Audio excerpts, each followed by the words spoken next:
सबसे जो यहाँ इस इतने सुंदर कार्यक्रम में मेरे इस बड़ौदा हलके के सभी गांव से पधारे, मैं अपने उन पिता तुल्य बुजुर्गों से और मंचासीन सभी मेहमानों से मैं इस बात की माफ़ी मांगता हूं कि मैं समय पर नहीं पहुंच पाया और मैं लेट आया हूं। उसके लिए बार बार आपसे मैं जो ना क्षमा प्रार्थना करता हूं। और मैं आते हुए मेरे कैथल में प्रोग्राम थे और मेरा दिल यहीं पे था। मेरी अभिमन्यु भाई से आज भी बात हुई थी, कल भी बात हुई थी और बीच में पहले भी बात होती रही थी। मैंने इनको एश्योरेंस दिया था कि मैं पक्का इस कार्यक्रम में पहुंचूंगा, लेकिन वहां जो लोगों का प्यार और आशीर्वाद इस प्रकार से मिला कि मुझे 2 प्रोग्राम तो बीच में छोड़ के उनसे माफी मांग के आया हूं। मुझे इस प्रोग्राम में एक बार हाजिरी देनी बहुत जरूरी है। और मैंने रास्ते में आते आते जब मैं गाड़ी में कैथल से चला तो मैं यूट्यूब पे जो चल रहा था उसको लाइव को देख रहा था और मैंने यहाँ तक इस प्रोग्राम को देखा। सबसे पहले मैं भाई अभिमन्यु को और उसकी टीम को और यहाँ इसको सपोर्ट करने में और इस सारी मैनेजमेंट के लिए मैं इस कथूरा गांव की युवा टीम और भाई सोनू को, सरपंच को बहुत बहुत बधाई देता हूं और धन्यवाद करता हूं कि ये रैलियों में जो इतने बड़े बड़े आयोजन करते हैं अलग अलग पार्टी के नेता, इन रैलियों का भी बहिष्कार उस एक ही रैली के मंच के ऊपर दोनों सारी पार्टियों के नेता आप अपने विचार रखें जनता के सामने, जनता के बीच में। जैसे संवाद फोरम में जब चुनाव लड़े जाते हैं तो पब्लिक आती है और एक प्लेटफार्म पे आप अपने विजन बताते हैं, अलग पार्टियों के सारे नेता आते हैं। ये जब तक नहीं होगा जब तक इनकी असलियत का पता नहीं चलेगा, क्योंकि आप अपने जयकारे बोलने वाले लोग आते हैं, उस नेता के भगत उस पार्टी में आते हैं और वो जयकारे बोलते हैं उसी के, चाहे वो में बोलना आवे है चाहे ना आता उसने।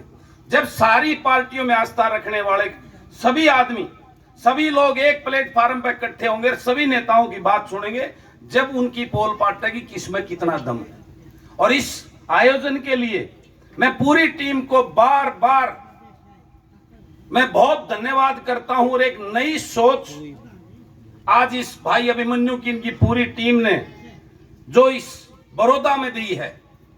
और मैं बार बार कहता हूं ये बड़ौदा हल्का को आज एक ऐसा मौका भगवान ने दिया है कि पूरे हरियाणा प्रदेश के लिए आप एक नई सोच बढ़ के निकल सकते हो। ये आपको भगवान ने मौका दिया, इसको चूकना मत।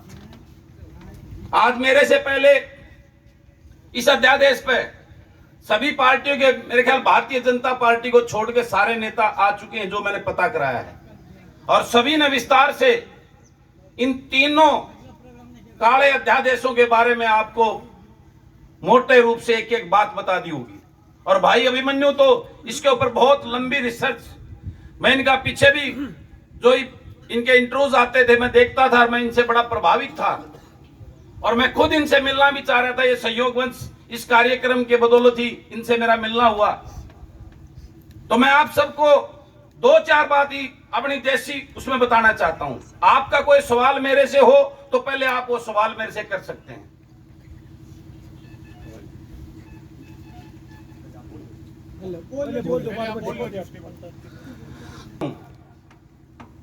ये तीनों अध्यादेश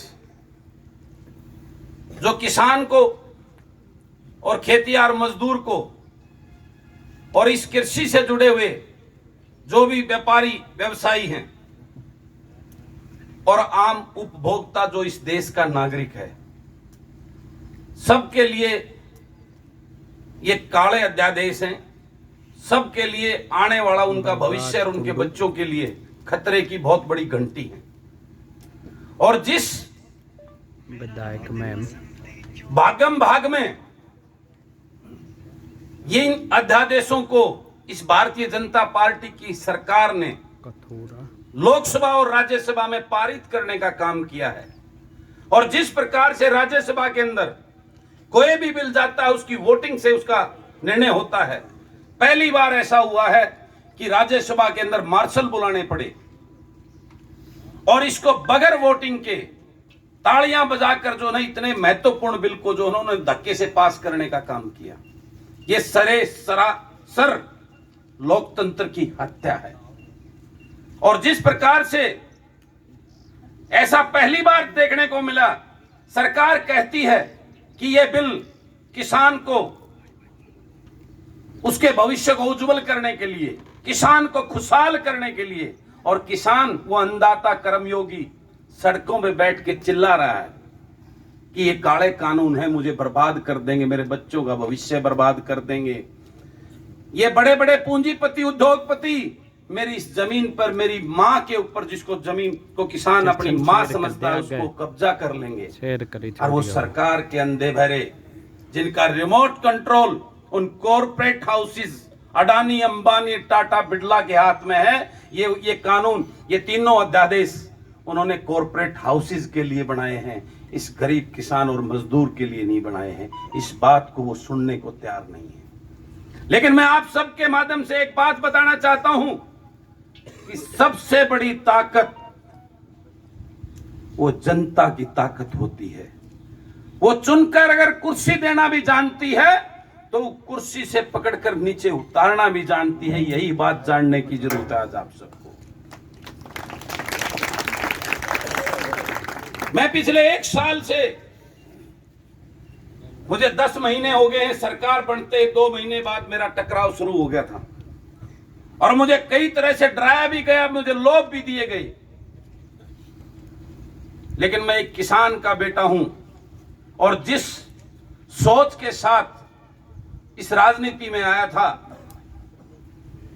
उसी नीयत और सोच के ऊपर आज तक खड़ा हूं और आगे भी खड़ा रहूंगा, वादा करता हूं आपको।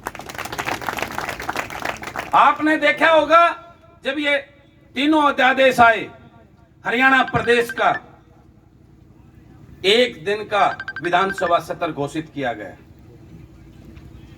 और उस विधानसभा सत्र में मैंने सभी से डिस्कस करके, डॉक्टर साहब का मेरे बहुत योगदान, इनके साथ बैठ के, डॉक्टर शमशेर जी के साथ हमने एक प्राइवेट बिल तैयार करे। उसमें जो इस अध्यादेश में जो मोटा मोटी कमी है, जिसको ये आज के गठबंधन के डिप्टी सीएम साहब भी बोलते हैं कि एमएसपी को मैं खत्म नहीं होने दूंगा और जिस दिन एमएसपी खत्म हो गया उस दिन मैं अपना इस्तीफा दे दूंगा। तो मैं आप सबको बताना चाहता हूं और आप सब जानते भी हैं, अभी पिछले दिनों प्रधानमंत्री जी ने एमएसपी में बढ़ोतरी भी की है 2.6%, जो अब तक के पुराने इतिहास में देखोगे सबसे कम है। वो एक लोभन प्रलोभन, एक टॉफी किसानों को देने का काम किया है। बेथारा एमएसपी बढ़ा दिया, गेहूं के 50 रुपये बढ़ा दिया, फलाने के इतने बढ़ा दिए, वो देने का काम किया। मैं आपको बताना चाहता हूं, जिस एमएसपी की वो बात करते हैं, मैं मानता हूं लागू रहेगा। एमएसपी, बाजरा का एमएसपी 2151 रुपए, आज मंडी में बाजरा 1200 रुपए में पिटता अंडा है कि नहीं अंडता। धान का एमएसपी 1888 रुपए, आज 1400 और 1500 रुपए में जो है ना धान पिटता अंडा है, मजबूरी में, क्योंकि वो कई दिन राख नहीं सकते, वो काला हो जाएगा और मजबूरी में किसान उसको बेच रहा है। अपना दीवन इकट्ठे कैथल में जीनता आगे धान आ चुका है मंडी के अंदर और रोज वहां किसान 1400 और 1500 रुपए में बेचने पे मजबूर है। आज गेहूं 1400 और 1500 रुपए में पिटता अंडा है मंडिया में, एमएसपी 1975 रुपये। तो हमें एमएसपी कागज में नहीं चाहिए, हमें एमएसपी चाहिए किसान की फसल एमएसपी पे बिक्री हो। यही तो चाहता है किसान। अब इस 3 अध्यादेश में एक लाइन जोड़ दो, अब जो एमएसपी सरकार घोषित करती है उस एमएसपी पे किसान की फसल बिकनी चाहिए। अगर कोई व्यापारी या पूंजीपति उसको कम दाम में खरीदता है तो उसको अपराध की श्रेणी में लेकर उस पे केस दर्ज होना चाहिए। ये कानून बना के उसमें डाल दो। यही तो मांग रहा है मेरा किसान आज सड़कों पे खड़ा होकर। मेरा किसान यही तो मांग रहा है। अगर वो पूंजी